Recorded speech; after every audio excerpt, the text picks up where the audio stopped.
मनीषा साजवानी जी। राधे राधे। श्री हरिवंश महाराज जी। महाराज जी, जब कोई अपमान करे तो कैसे समझें कि कब चुप रहना है, सुनना है और कब जवाब देना है? अगर हमेशा चुप रहें तो लगता है सामने वाला और भी ऐसा करेगा, तो महाराज जी ऐसी में मर्यादा नहीं। भगवान शंकर कह रहे हैं, अपने कर्म जाए अपकारी, उमा क्षमा सापहुते भारी। अगर हम किसी को क्षमा कर देते हैं तो हमारी क्षमा उसके ऊपर सांप से भी ज्यादा दंड देने वाली बन जाएगी। अगर हम चुप हो जाते हैं तो मालिक हिसाब करता है, और जब हम हिसाब करते हैं तो फंस जाते हैं। तो इसे कोशिश करे, जब हमारा कोई अपमान करे तो हमें सहकर वहां से चल देना चाहिए। हिसाब भगवान के ऊपर छोड़ देना चाहिए। लड़ाई झगड़ा करना, मारपीट करना, हिंसा करना, अपने को बंधन में डाल लेना है। हमें लगता है अपने को बचाए। एक लंबे दुख भोगने से अच्छा थोड़ा कष्ट सह ले। जैसे कोई हमें गाली दे रहा है, हमें अपमानित कर रहा है, यदि हम उससे लड़ गए तो हमारे अंदर क्रोध आ सकता है, मार पिटाई हो सकती है, रिपोर्ट हो सकती है, फिर हम आगे बंधनों में फंसते चले जाएंगे।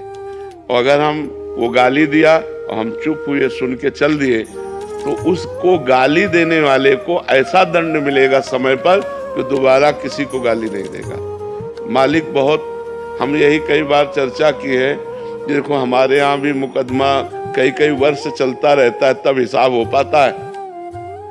जैसे कोई केस हुआ तो तुरंत थोड़ी होता है,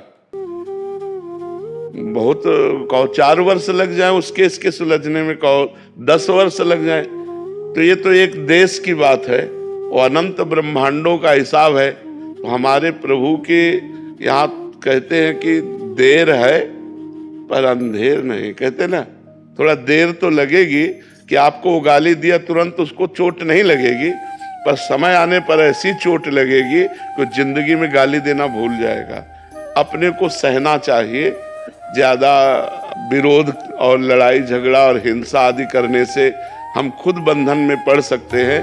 तो हमारी सलाह तो यही है कि अगर कोई गाली दे तो चुप हो जाए, कोई अपमान करे तो सह ले, अपना कर्म मान करके कि कोई हमारा बिगड़ा हुआ कर्म होगा। अब हम तो साधु वेश में हैं तो यही समझाएंगे, हम तो यही कहेंगे कि अगर वो गाली दे रहा है तो हम सह जाते हैं, और वो हमको अपमानित कर रहा है तो चुपचाप चले जाते हैं। हिसाब भगवान के ऊपर छोड़ दे, क्योंकि जितनी जेलें भरी हिसाब करने में ही तो भरी है।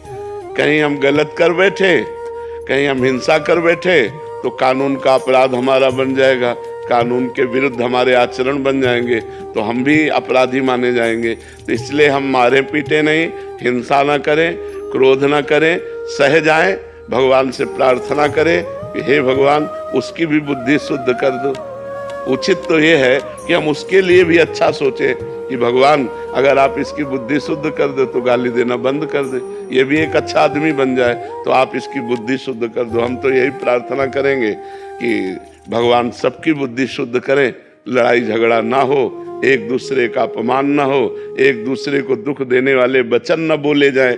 पर आज नाक में गुस्सा रखा है सबके, नाक में गुस्सा, जरा सा धक्का लग जाए तो आदमी आदमी के ऊपर एकदम टूट पड़ता है।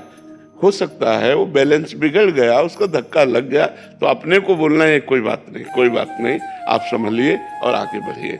लेकिन जरा जरा सी बात में, क्योंकि खान पान सही नहीं है, तमोगुणी भोजन है, तमोगुणी विचार, तो जरा में गुस्सा आ जाता है। हमें सहन करना चाहिए, सहन में बहुत आनंद है। जब हमें सहन ना हो तो रो देना चाहिए भगवान के सामने, प्रभु हम तो असमर्थ हैं, आप समर्थ हो, आप देख लो। वो जब देख लेंगे ना तो बहुत अच्छी तरह देख लेंगे। तो यदि हम कर्म बुरा करते हैं तो 4 दिन भले हम चमक लें, इसके बाद हमको गिरना पड़ेगा। तो बुरा कर्म का बुरा फल भोगना पड़ेगा, अच्छे कर्म का अच्छा फल। तो वो तुम्हारे साथ बुरा कर रहा है, तुम उसके साथ अच्छा करो तो तुम्हें अच्छा सुख मिलेगा, और वो परिणाम में दुख भोगेगा। ये सिद्धांत है। और लड़ाई झगड़ा करोगे तो जैसे वो अपराधी वैसे आप अपराध कर रहे, तो फिर उसको दंड भगवान क्यों देंगे? फिर तो आप भी अपराधी कर, उसने गाली दिया आपने गाली दे दिया, उसने विरोध किया आपने विरोध किया। उचित बात है हम विरोध न करें, हम गाली न दें, हम सह जाएं।